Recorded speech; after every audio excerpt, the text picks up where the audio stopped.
sa tagal ng pagsasama nyo ay hindi mo talaga maiiwasan sa pagsasama ninyo yung pagbabago. Kasi as time goes by, kailangan yung mag-adjust sa isa't isa. Kasi that's what partnership for. Para magkaroon pa kayo ng matibay na pagkakasunduan at para mas lalong tumibay pa ang pagsasama ninyo. And yeah, hindi mo talaga maiiwasan sa mga panahon na yan habang tumatagal na napakaraming changes na nagaganap sa inyo na minsan mapapaisip ka, kayong dalawa na hindi niya ba ako kaya tanggapin bilang ako. But ang hindi nyo alam, changes is a really, really good thing.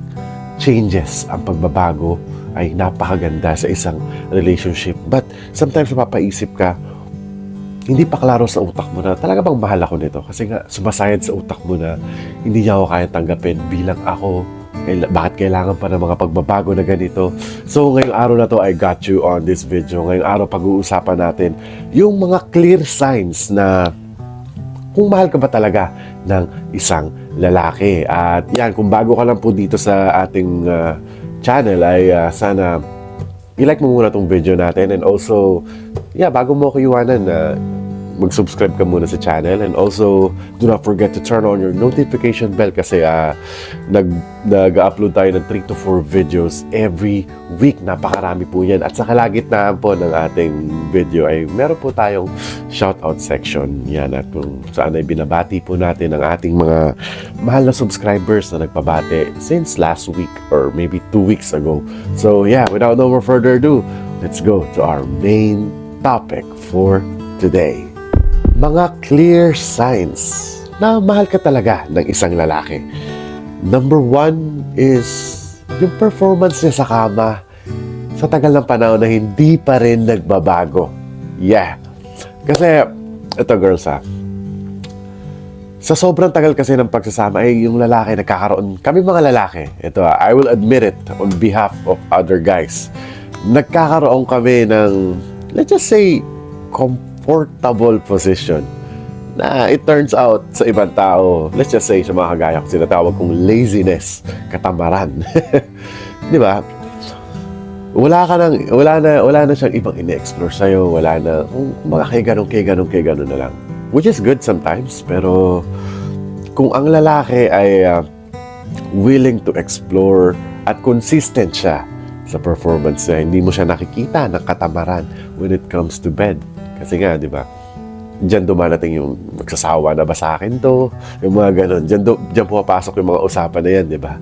So, if that guy is really consistent sa pag-perform niya sa'yo sa kama at kung ano man yung mga ginagawa niya sa'yo, still ginagawa niya pa rin after all these years na napakahabang panahon, hindi mo siya nakikitaan ng tawag nito, ng katamaran, ng pananawa, up until now, sabik na sabik pa rin siya sa katawan mo as time goes by. Kahit tumatagal. Kasi, sa sobra, kasi araw-araw na kayo magkasama. Hindi talaga maiiwasan yung pagkakasawaan sa taon. That's nature. Nature na ng tao yan. Di ba? Nature na ng tao yan. Kaya nga, minsan, kailangan din ng time for each other, space. Mapalayo muna sa isa't isa. But, when it comes to bed, if the performance didn't change, clear signs na mahal ka ng lalaki na yan. Up next, if he is providing. Kapag patuloy pa rin siya nagpo-provide sa'yo, or kung may pamilya na kayo, patuloy pa rin siyang nagsusustento sa pangangailangan nyo araw-araw. At nagtatrabaho para sa kinabukasan ninyo. Para may makain yung pamilya nyo. Every weekends, may panggastos kayo kung saan kayo pupunta.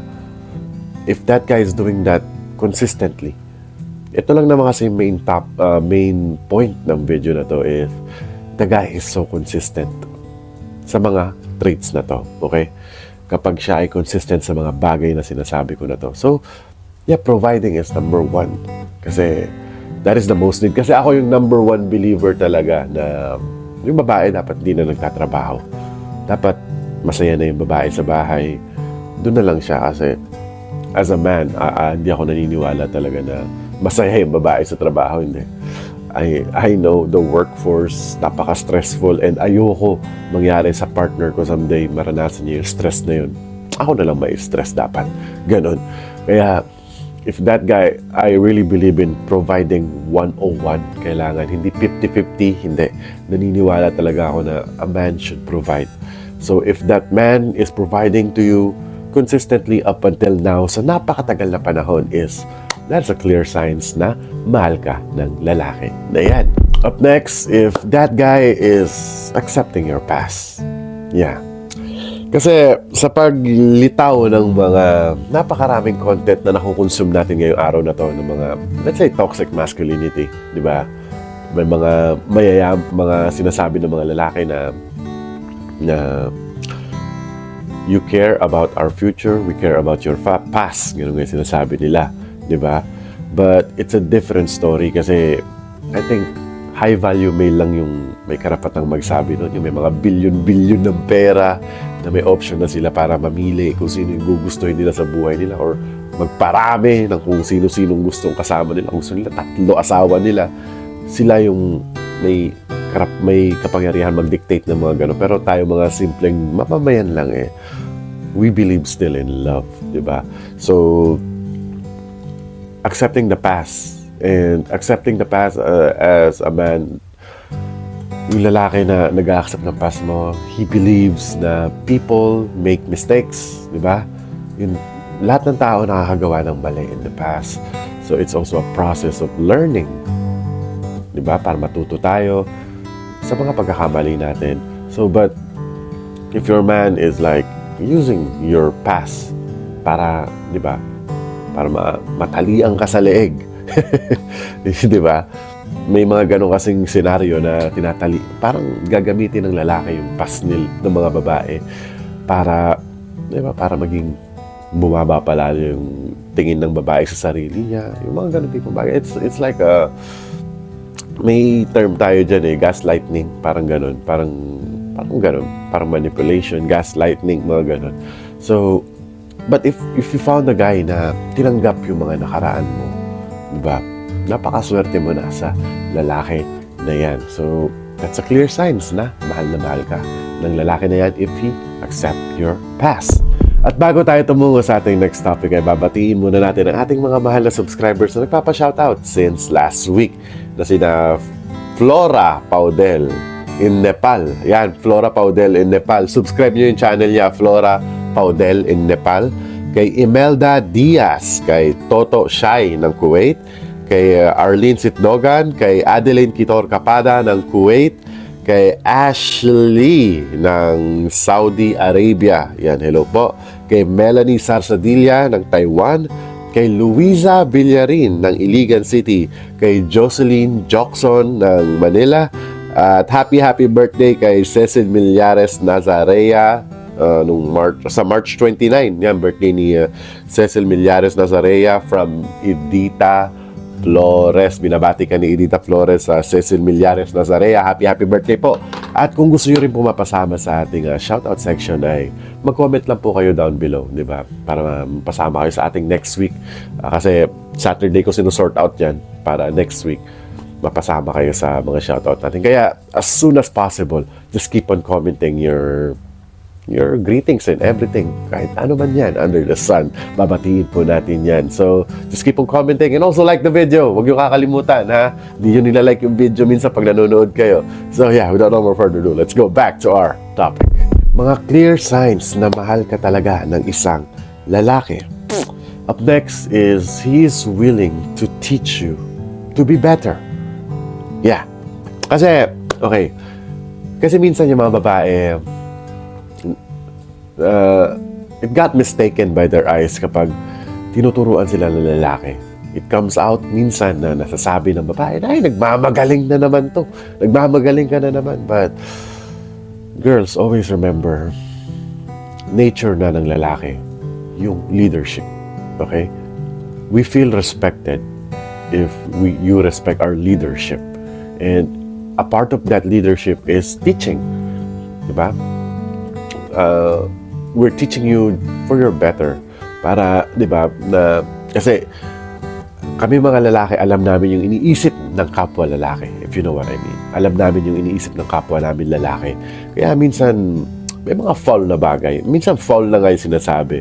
But, subliminally, there's a message behind it na sinasabi namin mga lalaki. Kapag tinuturuan namin yung mga babae is, it's for your own good. Okay? So, para hindi tayo magka-cause ng problem. Diba? Kasi, alam namin yung mga dangers when it comes, lalo-lalo na pag na mga nasa public places, diba? Mga, kunyari, nasa party, nasa inuman, may mga advice talaga yung mga lalaki sa mga jowa nila na minsan nadidemonize. So yeah, if that guy is willing to teach you, kahit binabara mo siya, okay? Kahit binabara mo yung lalaki na yan, na malamang ginagawa mo palagi. I'm not sure, but maybe. Kapag tinuturuan ka niya ng mga, hindi naman parang teacher to student style, parang binibigyan ka lang din niya ng advice, gaya ko. Diba? Gaya ko. Mamaya, sabihin pa ng asawa niyo, kayo uli nga, nakikinig ka sa akin. Hindi. Gaganunin kayo mamaya. Diba? So, if that guy is willing to teach you, it means they really love you. Yan. Napakaklarong ano yan. Kasi, that guy is only thinking about your good. Yung ikabubuti mo. Always remember that, girls. Huwag niyo mamasamain yung tinuturuan ka ng lalaki. Kasi hindi naman para sa pride niya, hindi naman para sa ego niya. Para rin sa ikabubuti ng relationship ninyo at para hindi kayo magka-cause ng trouble at the end. So, if that guy is willing to teach you something, just listen because he really loves you. And last but not the least is the most obvious among this all is kapag consistent siya after all of these years. Let's just say kapag inabot na kayo ng mga, let's say, 3 to 5 years and wala pa rin nagbabago sa kilos niya, diba? Yung mga plano niya para sa'yo, wala ka pa nakikitang mali sa kanya, hindi siya nabababae, diba? Consistent. Yung mga ginagawa niyo, mga nakasanayan niyo under the roof, sa loob ng bahay ninyo, ginagawa niya pa rin consistently. At sana, girls, I'm wishing, pinagdadasal ko na sana hindi kayo magsawa sa mga ganyang klase ng lalaki na men of habits na kung tawagin nga natin. Naging habit na nila na magpagsilbihan kayo. Diba? Sana hindi nyo pagsawaan yung mga ganyang klase ng lalaki after all these years. Kasi sa relasyon, yung 5 taon, 6 na taon, it feels so long. It feels so long pag magkasama kayong dalawa. Napakahabang panahon yan. Kaya it going through a lot of emotions sa taon na yan. But if you two, kung kayo mag-partner is matibay kayo. Baga pinatibay na kayo ng panahon, yung mga pagsubok na pinagdaanan nyo, lahat ng mga away na naayos ninyo, lahat ng mga problemang naayos ninyo, well, it will be a good thing. That might end up on a good marriage or a good family that you can raise your kids really, really good someday. So kapag ang lalaki ay so consistent on everything, come on, may kailangan pa ba tayo pag-usapan when it comes to that? He's consistent, so he's straight up sa plano niya para sa iyo. Kaya sana ngayong araw ay may natutunan na naman kayo sa ating video. Pasensya na sa mata ko kasi medyo inaantok, pakagising ko lang. It's 2:25 dito sa South Korea ngayon. 2:25 a.m. 2:26 na nga. 2:26 na sa South Korea ngayon. Noong umaga, kakagising ko lang para mag-shoot ng video at pagkatapos ito matutulog ulit tayo. Kaya sana kung nag-enjoy kayo sa video na to, leave me a like and subscribe to my channel, and also do not forget to turn on your notification bell at keep your comments coming para ma-shoutout kayo next week. At kung interested kayo makita yung personal life ko dito sa South Korea as an OFW, ito po ang aking Instagram. Ayan. Ayan po. Follow nyo lang po ako sa Instagram para makita nyo yung personal life ng kuya nyo dito sa South Korea. So, sana nag-enjoy kayo sa video na to. At yeah, usap ulit tayo sa Wednesday for sure, yung next video natin. Usap ulit tayo sa Wednesday at laging tatandaan, mahal na mahal ko kayo.